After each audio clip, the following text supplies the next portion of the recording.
Quelle vision de vous dans cette brume solaire qui semait ses flocons dans l'air alangui? Les idées étaient de simples boules de coton, les pensées de lentes chutes de grésil dans la torpeur du jour. Imaginer seulement tenait déjà du prodige. Rêver était comme de se trouver en sustentation, au-dessus de quelques lagunes prises de doute et d'ennui. Votre image, cette effraction de vous dans la trame du jour, était-elle autre chose qu'une hallucination, le début d'un vertige, la perte de soi dans le labyrinthe de l'esprit? Exister était l'œuvre du funambule, avec l'ouverture de l'abîme et son incroyable illisibilité.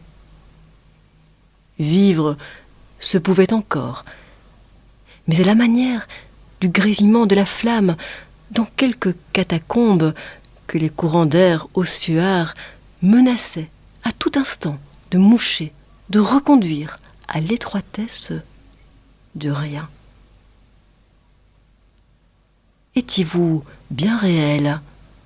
Étiez-vous résurgence d'un passé enseveli, simple filet d'eau claire venant dire la marche syncopée de l'heure, l'ébruitement mortel des secondes, l'étau du temps serrant ses mâchoires?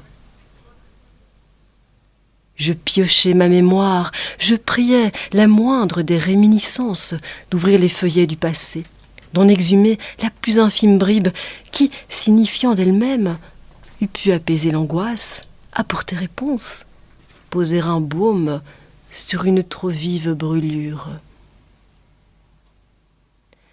Car à essayer de me saisir de vous, c'était moi que je dépouillais, et je gisais parmi les errances mondaines avec les mains vides et la vue hagarde. Pareil au prisonnier dans sa geôle qui voit passer devant lui la corne d'abondance et n'en peut saisir les fruits, leur rutilance, leur moirure, ce qui aurait été un apaisement pour l'âme. Alors, que me restait-il, sinon à dresser les tréteaux de l'illusion et d'y jouer une brève comédie? Il me fallait m'absenter de moi, afin que de vous puisse se montrer une possible présence, fût-elle fugitive, à la manière d'une enfance oubliée qui ne veut plus raconter sa fable. Alors, voici ce qui se produisit et envahit la totalité de ma conscience, m'amenant au bord des rives bourgeonnantes et illusoires du rêve. D'abord, votre apparition fut celle d'une courtisane de la belle époque, peut-être un genre de Colette affranchie et sérieuse en même temps, énigmatique et séductrice. Même regard au loin de soi, même perdition dans quelque songerie sans fin, peut-être même sans objet. Même visage ovale, cerné dans son liseré exact, même teinte de feuilles mortes. Même coiffure courte, disons la femme nouvelle, libre de soi, libre des autres. Même geste de la main, cet envol vers ailleurs, qui ne dit ni son but, ni son vouloir, pas plus que le sens à donner à ce qui paraît intangible, inatteignable. Mais un être, quel qu'il soit, est-il jamais à portée, visible, préhensible en quelque manière? Mais à vous envisager sous la figure de l'écrivain de Chéri, et déjà je me perdais dans un possible événement, Je tissais les contours d'une anecdote, j'édifiais les fondations d'une histoire. Il fallait être plus discret, plus circonspect, laisser au songe la liberté de ses mouvements, ses souples ondulations, ses mystérieux arcanes et l'indistinction native qui les accompagnait. Il me fallait voir le voile et la brise, le nuage et l'oiseau, le vol et l'apesanteur. Il me fallait vous rendre si peu réel. L'élan du colibri, butinant la corolle blanche.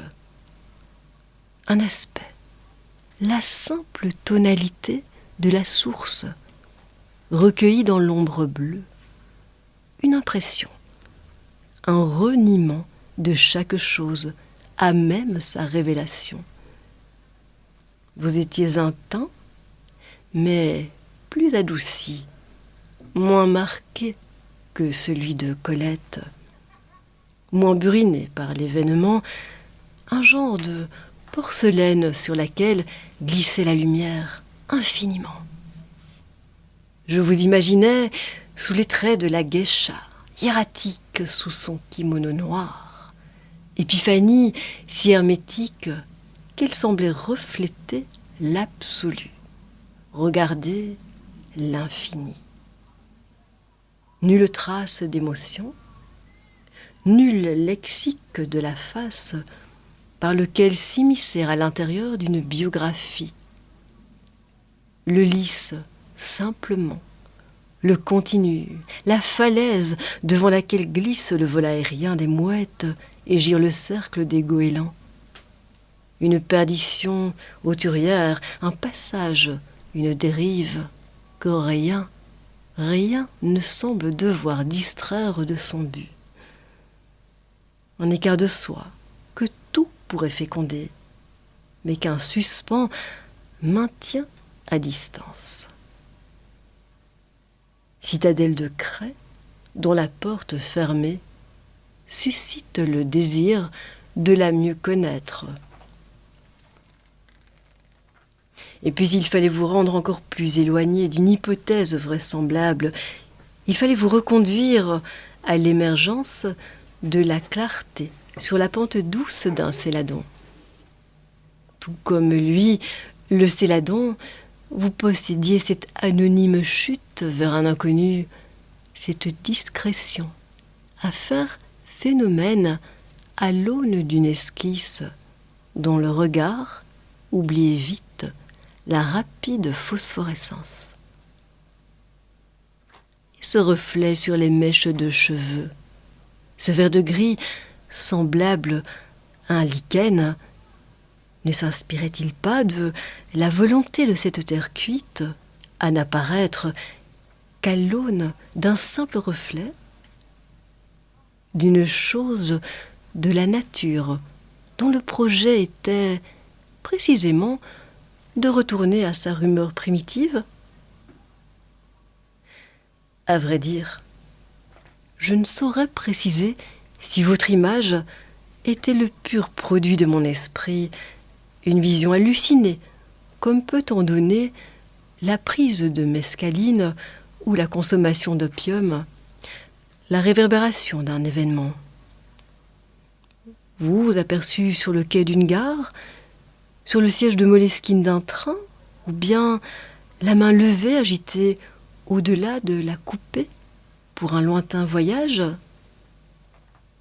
Vous, dont l'irréalité est cela même qui me parlait un langage venu du plus loin du songe et qui vous installait dans le luxe d'une reine de Saba. Vous, dont on prétendait que vous étiez sublime, sage, intelligente, ce dont le roi Salomon faisait le vibrant éloge. Étiez-vous une légende que l'histoire aurait enfouie au plus profond de ses archives? Étiez-vous un poème antique que ne chanterait plus aucun Naède? Étiez-vous simplement celle que j'imaginais et qui n'aurait jamais d'autre réalité qu'une aimable fantasmagorie?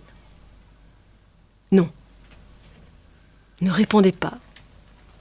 Demeurez scellé dans votre secret. Fantôme de la belle époque, sourire immobile de geisha, doux mystère du Céladon, mythe de Saba, enfoui dans les sables de l'oubli. Telle est votre gloire, celle de n'apparaître que dans le retrait qui vous occupe et vous dépose sur le bord du monde. Telle l'énigme que vous êtes.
Bonsoir, minuit et 14 minutes et 30 secondes sur Radio Campus, la radio de la communauté de l'Université libre de Bruxelles. Dans le cadre de ce nouvel épisode en direct, comme chaque semaine, de Écho dans la nuit, vous venez d'entendre Mélanie qui a interprété un texte extrait du blog de Blanc-Seing, SEING. Et d'ici 1-2 minutes, je vais continuer la lecture des contes des 1001 nuits que j'avais laissé en suspens la semaine dernière. À tout de suite.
quand nous fûmes en pleine mer.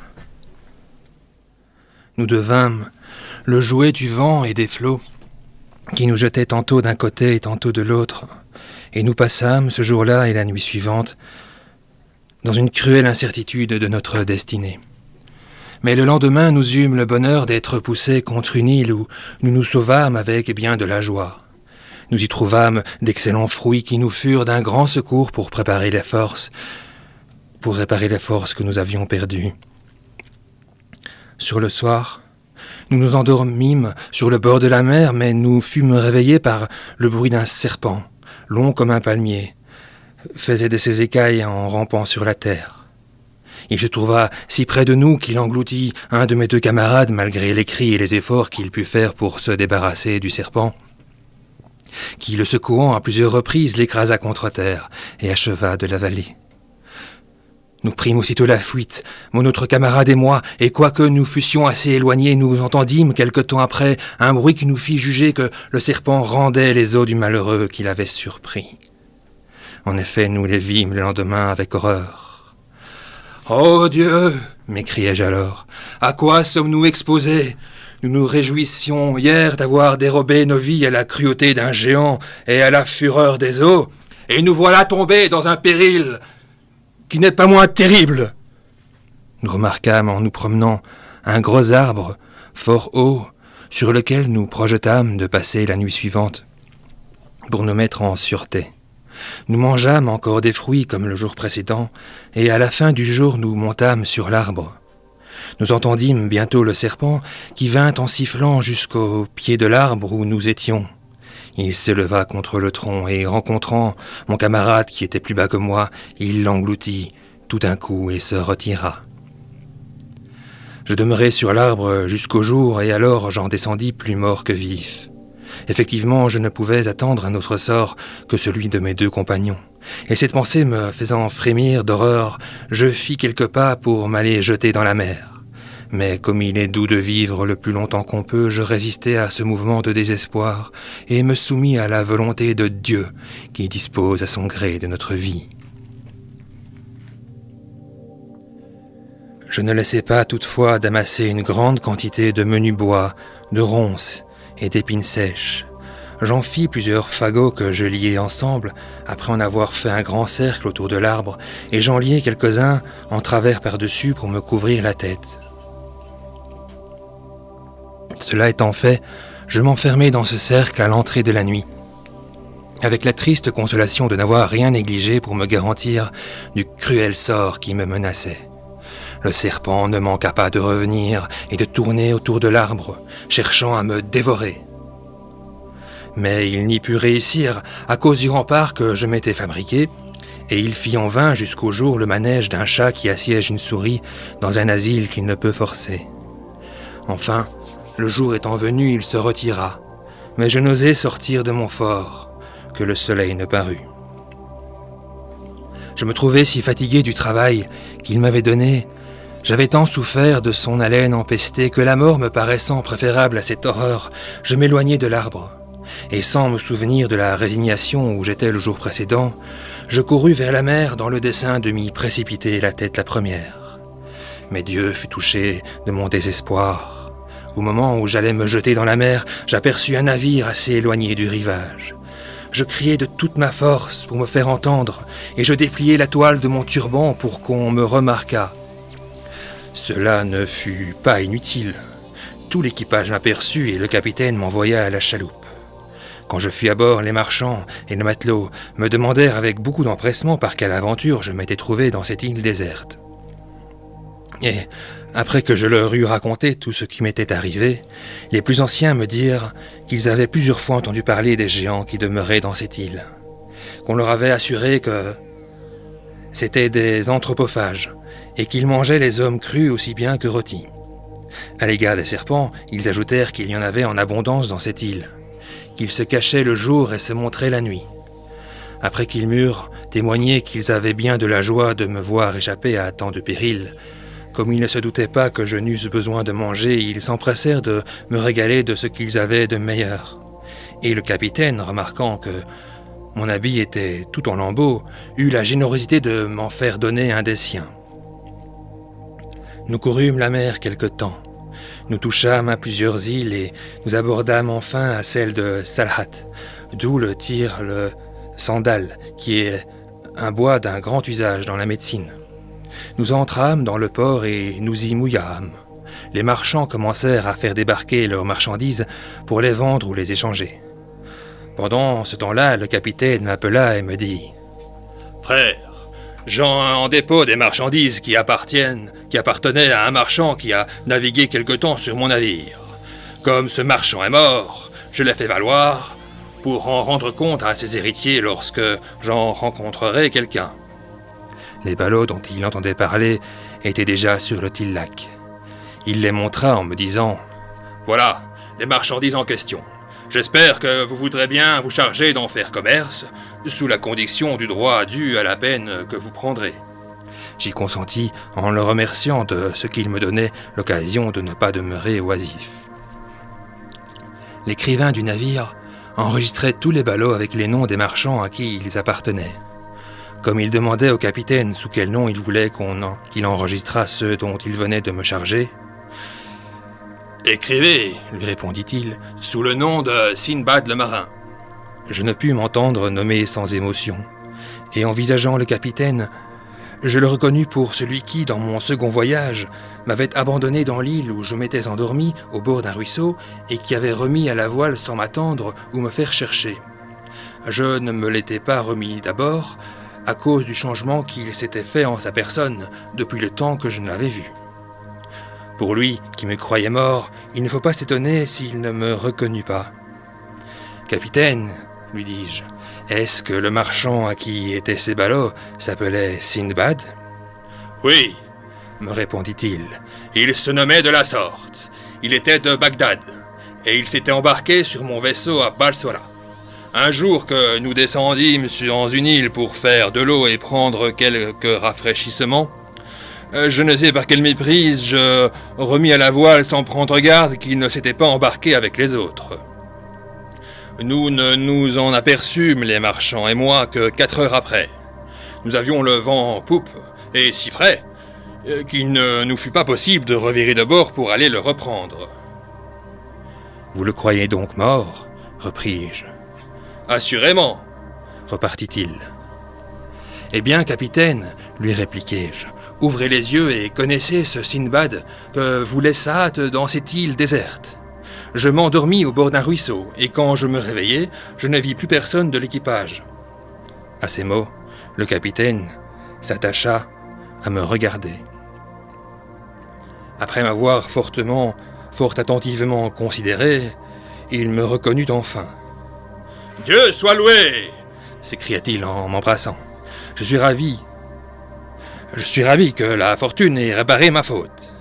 Voilà vos marchandises que j'ai toujours pris soin de conserver et de faire valoir dans tous les ports où j'ai abordé. Je vous les rends avec le profit que j'en ai tiré. » Je les pris en témoignant au capitaine toute la reconnaissance que je lui devais. De l'île de Salhat, nous allâmes à une autre, où je me fournis de clous de girofle, de cannelle et d'autres épiceries. Quand nous fûmes éloignés, nous vîmes une tortue qui avait 20 coudées de longueur et en largeur. Nous remarquâmes aussi un poisson qui tenait de la vache. Il avait du lait, et sa peau était d'une si grande dureté qu'on en fait ordinairement des boucliers.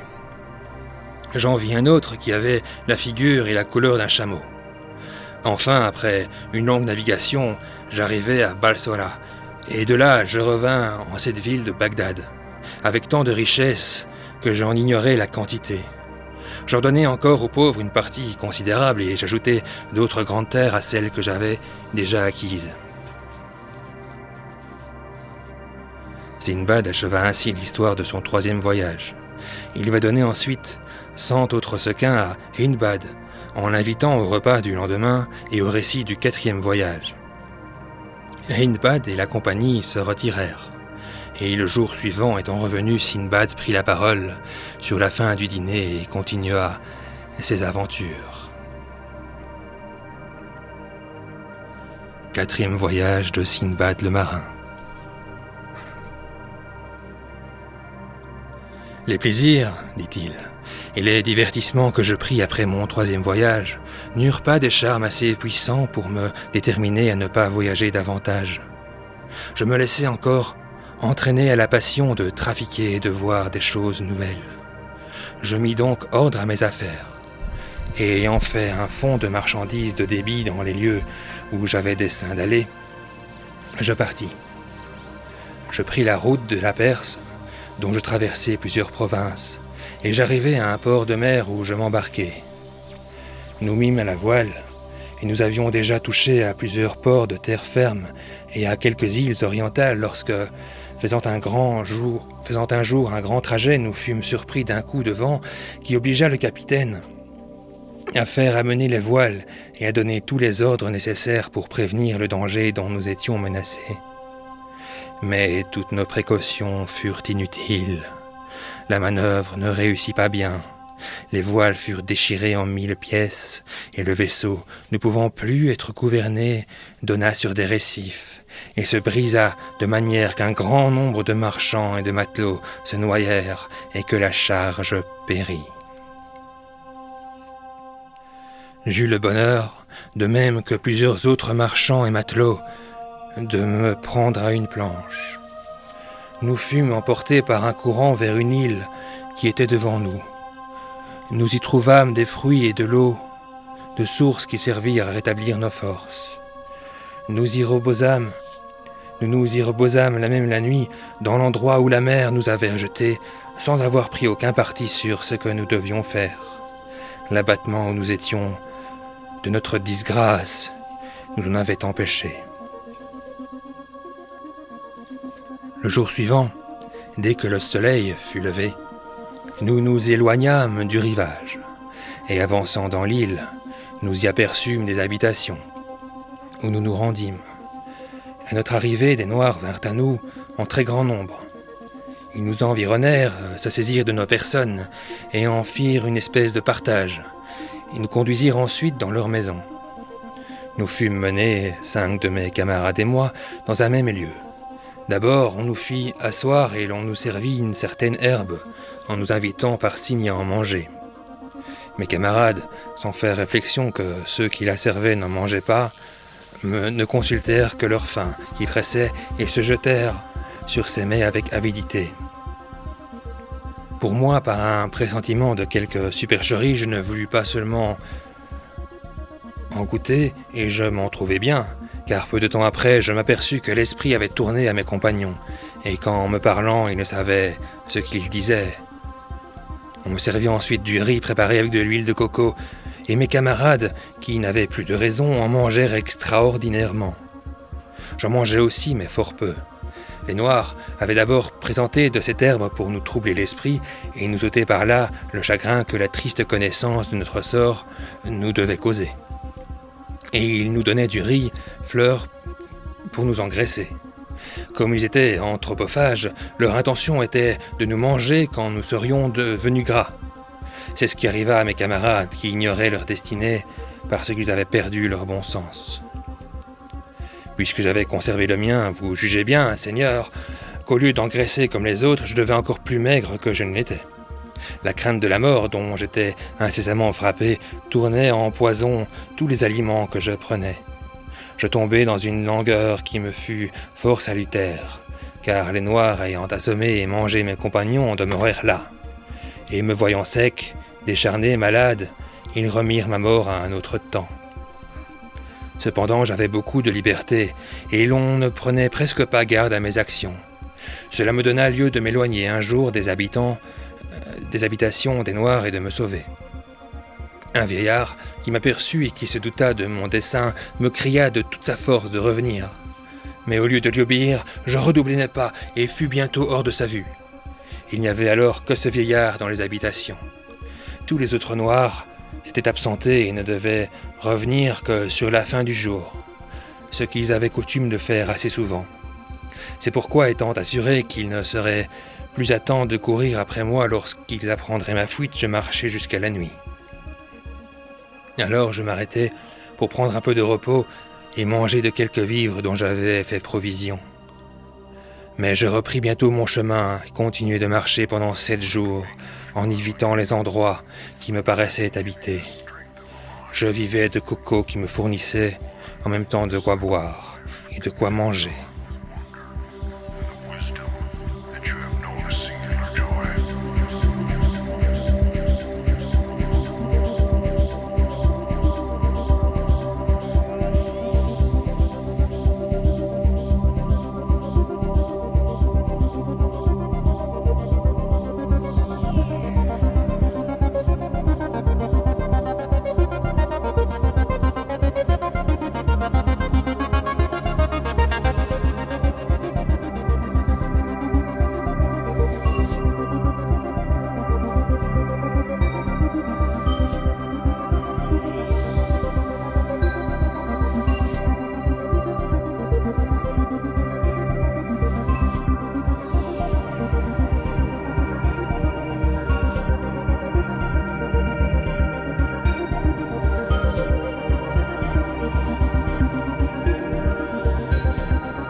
Le 8e jour, j'arrivai près de la mer. J'aperçus tout à coup des gens, blancs comme moi, occupés à cueillir du poivre, dont il y avait là une grande abondance. Leur occupation me fut de bon augure. Je ne fis nulle difficulté de m'approcher d'eux et ils vinrent au-devant de moi. Dès qu'ils me virent, ils me demandèrent en arabe qui j'étais et d'où je venais. Ravi de les entendre parler comme moi, Je satisfis volontiers leur curiosité en leur racontant de quelle manière j'avais fait naufrage et étais venu dans cette île où j'étais tombé entre les mains des Noirs. « Mais ces Noirs, me dirent-ils, mangent les hommes. Par quel miracle êtes-vous échappé à leur cruauté ?» Je leur fis le même récit que vous venez d'entendre et ils furent merveilleusement étonnés. Je demeurai avec eux jusqu'à ce qu'ils eussent amassé la quantité de poivre qu'ils voulurent, après quoi ils me firent embarquer sur le bâtiment qui les avait amenés, et nous nous rendîmes dans une autre île d'où ils étaient venus. Ils me présentèrent à leur roi, qui était un bon prince. Il eut la patience d'écouter le récit de mon aventure, qui le surprit. Il me fit donner ensuite des habits et commanda qu'on eût soin de moi.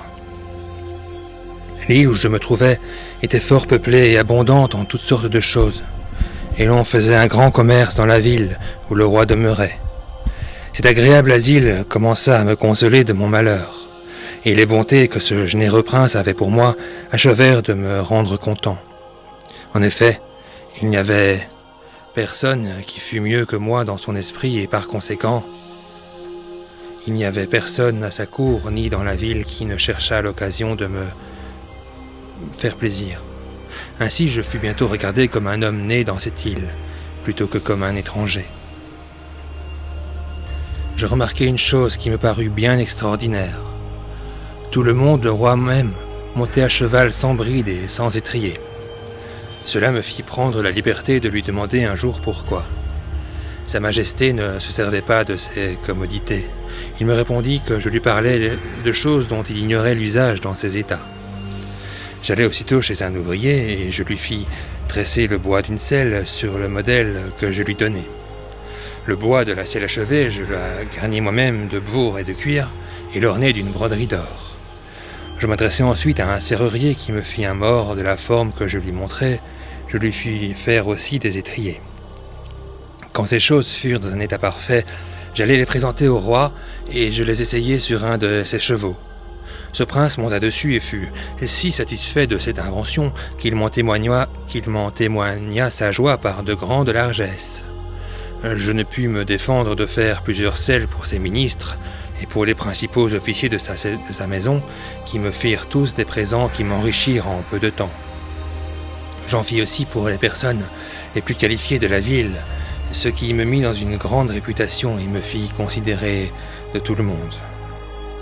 Comme je faisais ma cour au roi très exactement, il me dit un jour « Sinbad, je t'aime, et je sais que tous mes sujets qui te connaissent te chérissent à mon exemple.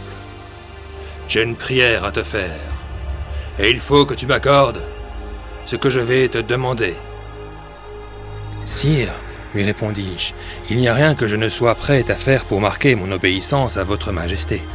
Elle a sur moi un pouvoir absolu. »« Je veux te marier, répliqua le roi, afin que le mariage t'arrête en mes états et que tu ne songes plus à ta patrie. » Comme je n'osais résister à la volonté du prince, il me donna pour femme une dame de sa cour, noble, belle, sage et riche. Après les cérémonies des noces, je m'établis chez la dame avec laquelle je vécus quelque temps dans une union parfaite. Néanmoins, je n'étais pas trop content de mon état. Mon dessein était de m'échapper à la première occasion et de retourner à Bagdad, car mon établissement, tout avantageux qu'il était, ne pouvait m'en faire perdre le souvenir. J'étais dans ces sentiments lorsque la femme d'un de mes voisins, avec lequel j'avais contracté une amitié fort étroite, tomba malade et mourut. J'allai chez lui pour le consoler, et le trouvant plongé dans la plus vive affliction. « Dieu vous conserve, lui dis-je en l'abordant, et vous donne une longue vie. »« Hélas, me répondit-il, comment voulez-vous que j'obtienne la grâce que vous me souhaitez? Je n'ai plus qu'une heure à vivre. »« Oh, repris-je, je ne vous mettez pas dans l'esprit d'une pensée si funeste. J'espère que cela n'arrivera pas et que j'aurai le plaisir de vous posséder encore longtemps. »« Je souhaite, répliqua-t-il, que votre vie soit de longue durée. Pour ce qui est de moi, mes affaires sont faites, et je vous apprends que l'on m'enterre aujourd'hui avec ma femme. Telle est la coutume que nos ancêtres ont établie dans cette île, et qu'ils ont inviolablement gardée. Le mari vivant est enterré avec la femme morte, et la femme vivante avec le mari mort. Rien ne peut me sauver, tout le monde subit cette loi. Dans le temps qu'il m'entretenait de cette étrange barbarie, dont la nouvelle m'effraya cruellement, les parents, les amis et les voisins arrivèrent encore pour assister aux funérailles. On revêtit le cadavre de la femme de ses habits les plus riches, comme au jour de ses noces, et on la para de tous ses joyaux. On l'enleva ensuite dans une bière découverte, et le convoi se mit en marche. Le mari était à la tête du deuil, et suivait le corps de sa femme. On prit le chemin d'une haute montagne, et lorsqu'on y fut arrivé, on leva une grosse pierre qui couvrait l'ouverture d'un puits profond, et l'on y descendit le cadavre sans rien lui ôter de ses habillements et de ses joyaux. Après cela, le mari embrassa ses parents et ses amis et se laissa mettre sans résistance dans une bière avec un pot d'eau et 7 petits pains auprès de lui. Puis on le descendit de la même manière qu'on avait descendu sa femme. La montagne s'étendait en longueur et servait de borne à la mer, et le puits était très profond. La cérémonie achevée, on remit la pierre sur l'ouverture. Il n'est pas besoin, Seigneur, de vous dire que je fus un fort triste témoin de ces funérailles. Toutes les autres personnes qui y assistèrent n'en parurent presque pas touchées, par l'habitude de voir souvent la même chose. Je ne pus m'empêcher de dire au roi ce que je pensais là-dessus. « Sire, lui dis-je, je ne saurais assez m'étonner de l'étrange coutume qu'on a dans vos États d'enterrer les vivants et les morts. J'ai bien voyagé, j'ai fréquenté des gens d'une infinité de nations, et je n'ai jamais entendu parler d'une loi si cruelle. »« Que veux-tu, Sindbad ?» me répondit le roi. « C'est une loi commune, et j'y suis soumis moi-même. Je serai enterré vivant avec la reine, mon épouse, si elle meurt la première. »« Mais sire, lui dis-je, oserais-je demander à votre majesté si les étrangers sont obligés d'observer cette coutume ?»« Sans doute, repartit le roi en souriant du motif de ma question. Ils n'en sont pas exceptés lorsqu'ils sont mariés dans cette île. » Je m'en retournai tristement au logis avec cette réponse. La crainte que ma femme ne mourût la première et qu'on ne m'enterrât tout vivant avec elle me faisait faire des réflexions très mortifiantes. Cependant, quel remède apporter à ce mal ? Il fallut prendre patience et m'en remettre à la volonté de Dieu. Néanmoins, je tremblais à la moindre indisposition que je voyais à ma femme. Mais hélas, j'eus bientôt la frayeur tout entière. Elle tomba véritablement malade et mourut en peu de jours.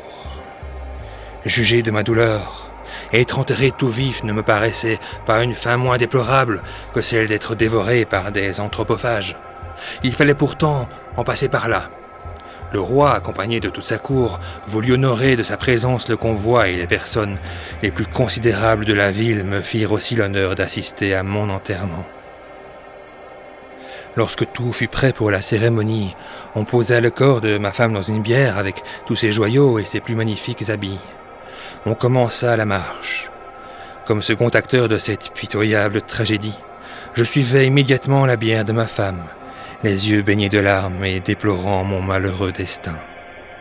Avant que d'arriver à la montagne, je voulus faire une tentative sur l'esprit des spectateurs.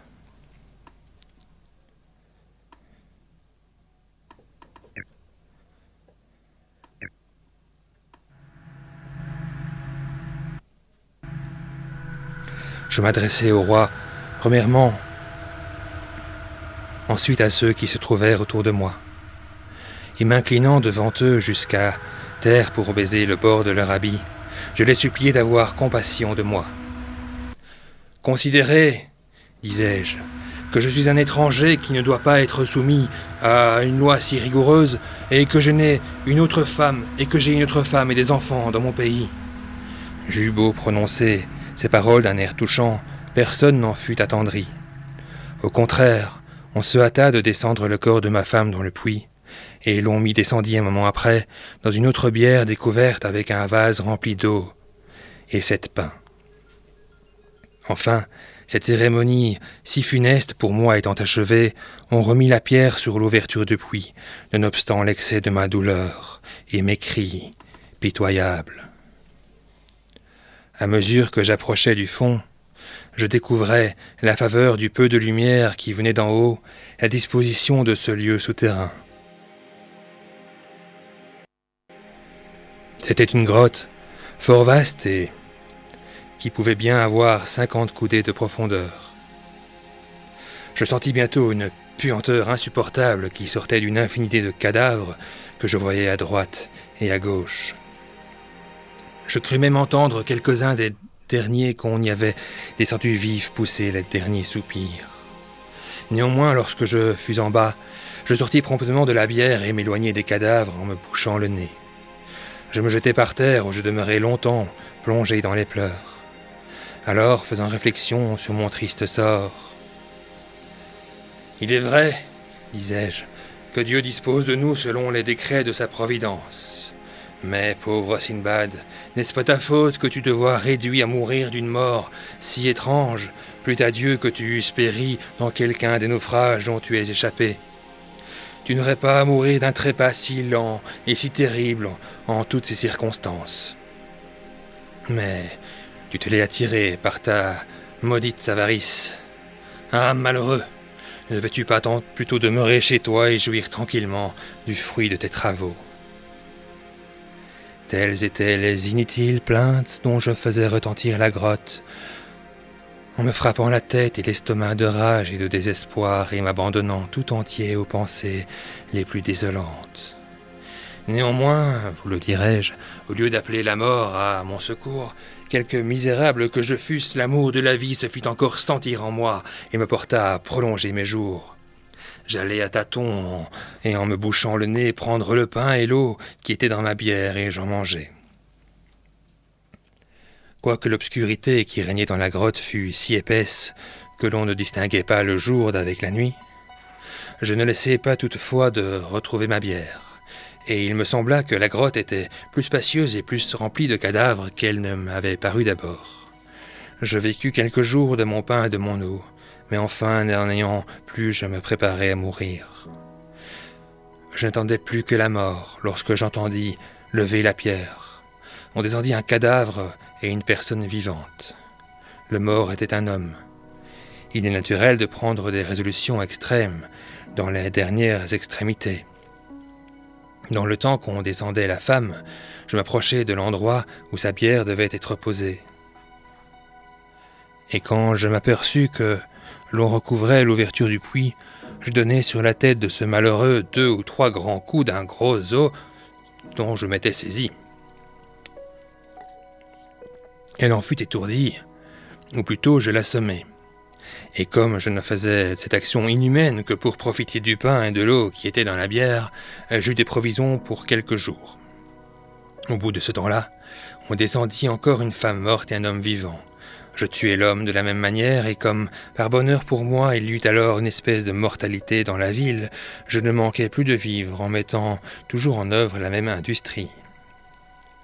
Un jour que je venais d'expédier encore une femme, j'entendis souffler et marcher. J'avançai du côté d'où portait le bruit.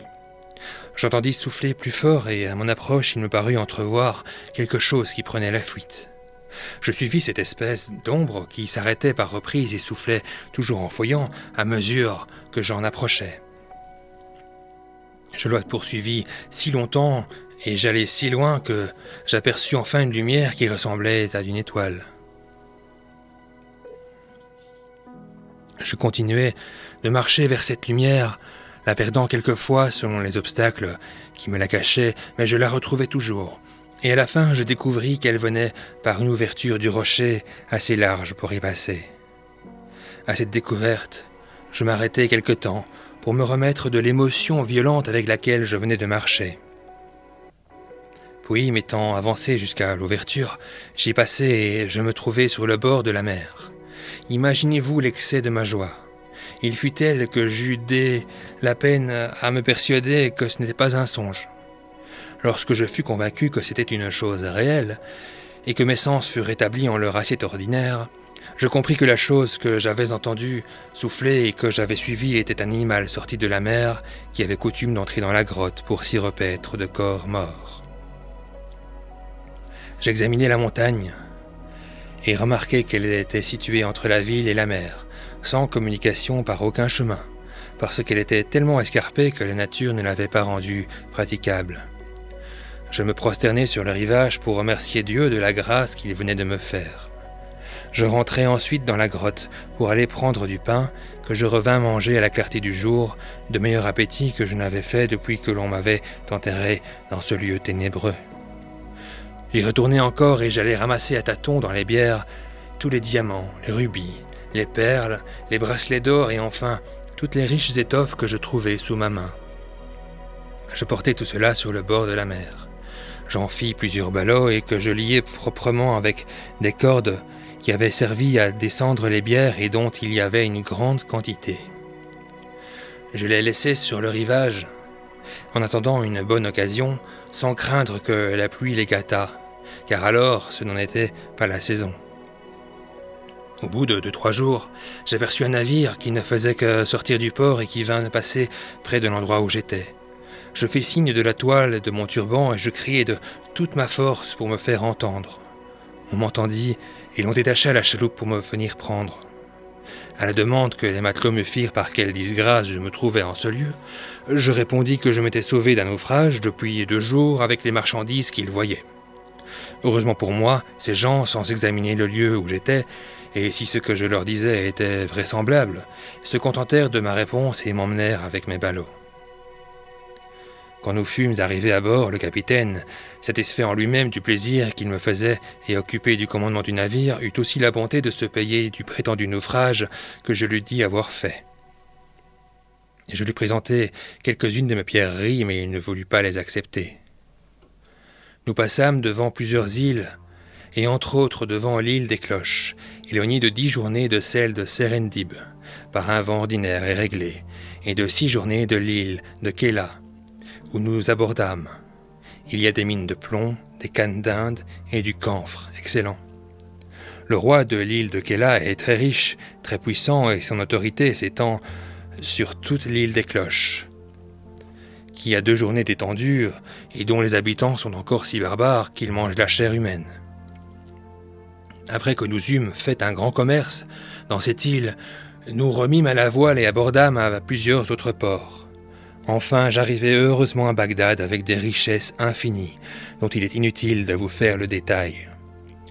Pour rendre grâce à Dieu des faveurs qu'il m'avait faites, je fis de grandes aumônes, tant pour l'entretien de plusieurs mosquées que pour la subsistance des pauvres, et me donnai tout entier à mes parents et à mes amis, en me divertissant et en faisant bonne chère avec eux. Sindbad finit en cet endroit le récit de son 4e voyage, qui causait encore plus d'admiration à ses auditeurs que les 3 précédents. Il fit un nouveau présent de 100 sequins à Hindbad, qu'il pria, comme les autres, de revenir le jour suivant à la même heure pour dîner chez lui et entendre le détail de son 5e voyage. Hindbad et les autres conviés prirent congé de lui et se retirèrent. Le lendemain, lorsqu'ils furent tous rassemblés, ils se mirent à table, et à la fin du repas, qui ne dura pas moins que les autres, Sindbad commença de cette sorte le récit de son 5e voyage.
1h du matin sur Radio Campus. Cet épisode Écho dans la nuit se termine. Vous venez d'entendre la suite des contes des 1001 nuits, en particulier le 3e et le 4e voyage de Sinbad le marin. La semaine prochaine, vous entendrez le 5e voyage de Sinbad le marin. Et donc, comme je vous ai promis la semaine dernière, il y avait une invitée dans cette émission. Je vous rappelle que c'était Mélanie qui nous a interprété un texte extrait du blog de Blanc-Seing, S-E-I-N-G. Donc voilà, je vous ai promis un invité pour le premier anniversaire de cette émission et ça a été chose faite à une semaine près. Je vous donne en tout cas rendez-vous en fin de cette semaine, donc dimanche soir à minuit comme d'habitude, pour la suite des aventures de Sinbad et la suite des contes des 1001 nuits. Benoît Muche au micro, je vous souhaite une excellente nuit, de faire de beaux rêves, une excellente semaine très productive et agréable, et à tout bientôt.